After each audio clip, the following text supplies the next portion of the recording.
Değerli izləyicilər, videonu bəyənib kanala abunə olun ki, hər kəs son xəbərlərdən anında məlumatlansın. Bakıda Şadlıq Sarayında gözlənilməz hadisə baş verib. Xəbər verilir ki, paytaxtın Sabunçu rayonunun Bakıxanov qəsəbəsində yerləşən Bəyaz Şadlıq Sarayında toy zamanı faciəvi an yaşanıb. Məclisə qatılan Gürcüstan vətəndaşı 49 yaşlı Dursun Məmmədov rəqs edərkən qəfil yıxılıb və həyatını itirib. İlkin ehtimallara əsasən onun ürək problemi səbəbilə vəfat etdiyi bildirilir. Hadisə ilə bağlı müvafiq qurumlar tərəfindən araşdırma aparılır. Allah rəhmət eləsin, əzizlərinə, yaxınlarına səbir diləyirik.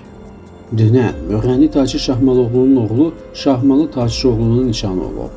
Xəbər verilir ki, o Aytac adlı xanım ilə evlilik yolunda ilk addımı atıb. Günə uğurla verilişində danışan Tacir Şahmalıoğlu sevincli olduğunu deyib.